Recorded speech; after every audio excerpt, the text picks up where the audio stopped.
Hello, yogis. This week I'm answering a really great question I got from a yoga teacher in training who asked about asking students about injuries or conditions at the start of a yoga class and what our responsibility is as yoga teachers. So I'll start by sharing the question. The question is, should I ask students about injuries and conditions at the start of class or on sign-up forms? I've always asked at the start of class, since I'm not involved in the sign-up process currently, and then provide modification suggestions before and during class or confirm that they're able to self-modify. But I recently read an article that said to avoid including a question on this on waivers, as our knowledge of the condition holds us to a higher standard of duty of care. And now I'm going to try and answer that as clearly as I can, because it's a great question. And I'll say that there is a shift right now, both in yoga and group fitness, to not necessarily ask directly about injuries, but rather remind students to practice in a way that works best for their bodies and choose variations, regressions, progressions, and props that suit where their body is today. Unfortunately, I can't give the most concise answer as to whether it legally does increase our liability or responsibility because it varies in each country or region. Having said that, I do think it's a good idea to always be empowering our students to choose safe practice rather than giving the impression we can know their bodies or their health or their limitations, or that we're educated on safe practice for every type of injury out there or every kind of condition out there. That's for someone's doctor or health team to know and inform the student about. But after I received this question, I spent a bit of time researching, and I did find a quote from a yoga teacher and lawyer named Gary Casilla. I hope I'm pronouncing that correctly, who's in the US, and he writes about yoga and liability. If a teacher has actual knowledge that a student is injured, the law imposes a duty of reasonable care on the teacher to monitor the student and ensure that he or she does not aggravate the injury. And I agree that if we're given information, we have to act on that information to the best of our ability. The trouble is, we don't always have that information. We don't always have the education or experience to act on it. And in a big class, how do we provide that individualized guidance whilst instructing a large and diverse group of people? And my answer to that today is to put the power back in the student's hands. So especially if you're not involved in the intake process, if that happens online or through the studio or through the gym admin, it can be hard to know people's level of practice and the injuries or health conditions that they're coming to class with. So it can feel a little bit like you're flying blind if you don't ask, or at least give some pre-class guidance. So ideally, it's at the intake stage that people with health conditions might make your particular style of yoga unsuitable are being screened out and referred back to their health team or to a more suitable class. If you're teaching an accessible specific class or accessibility oriented yoga class, this is made easier by having built-in options for all abilities. And this is what we'd like to see more of in yoga for sure. But today, we're often, teaching flow classes in the gym with 50 plus students and a mandate to keep students moving. And in that environment, it can be a real challenge to make that kind of class accessible for all. So let me flag that. That work is ongoing.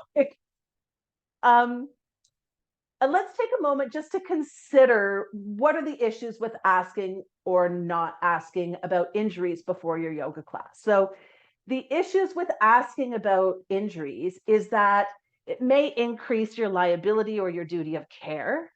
It puts students in an uncomfortable position of having to disclose personal information in front of a group of strangers. And it may make you as a teacher really hyper aware of one or two students in the class to the detriment of the safety and comfort of the whole group. If you are keen to ask this question, having a question on your intake form about any movements that are uncomfortable or restricted, or maybe asking before class, either privately or in the group, if anyone has questions about how to make the practice more comfortable, these are some options you might consider. And you might even give some examples, like if you have wrist issues today, you might. If you have some shoulder restrictions, you might. If your doctor has said to avoid deep twists, you might.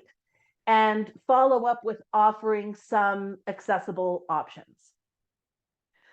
And I should mention that you might have a class culture where your student community is really open to discussing personal information like injuries or conditions or chronic pain. And it can be useful to all students to hear about ways to manage a practice through injury or through disability. Um, but it can also be off-putting for some students and make them feel less comfortable in your class. And as I said before, may increase your duty of care. So that's something to consider.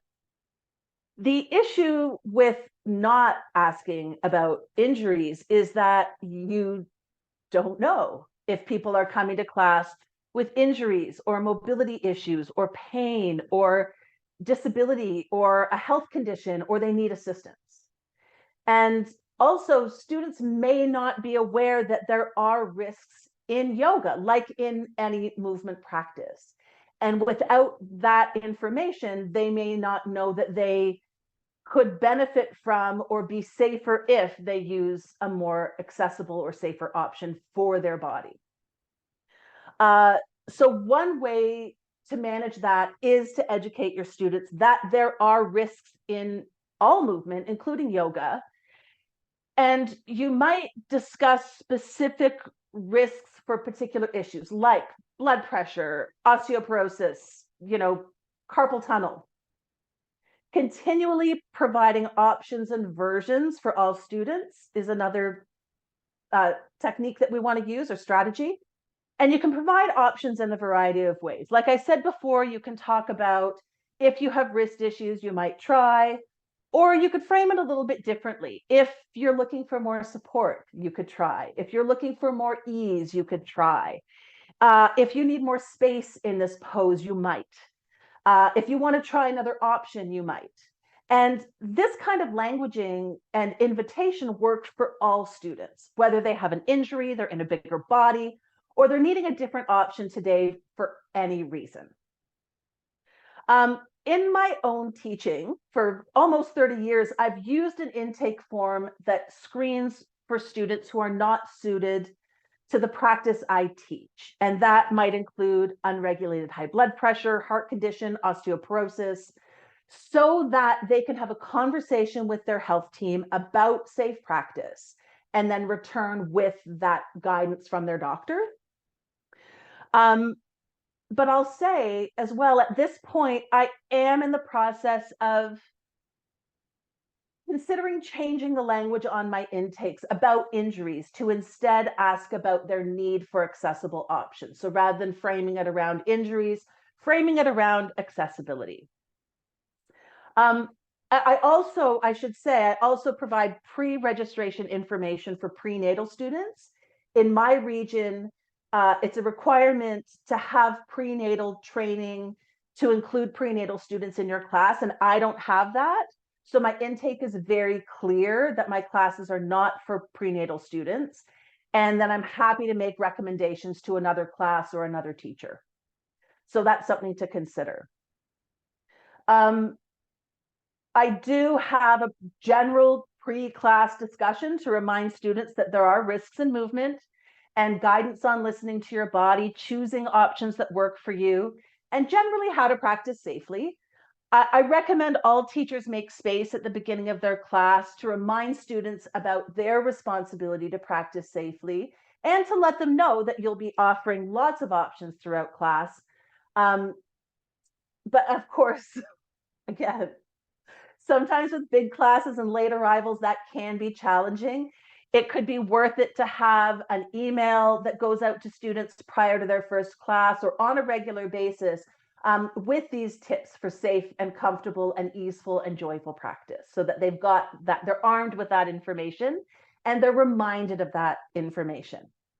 And one of the reasons for that is, at least for me, one of the most important things I can educate students about is that there is no pose or alignment that is more important than safety.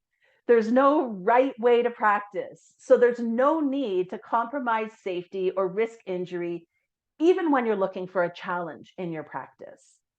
Getting to know your body is at the heart of yoga. So empowering students to look to their own bodies and their own wisdom and their own experience to guide them to making choices is the culture that I want to create in my classes.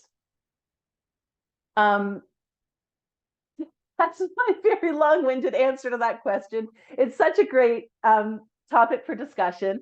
I will keep on researching this question and aim to keep you updated. And I do want to carry on the conversation together.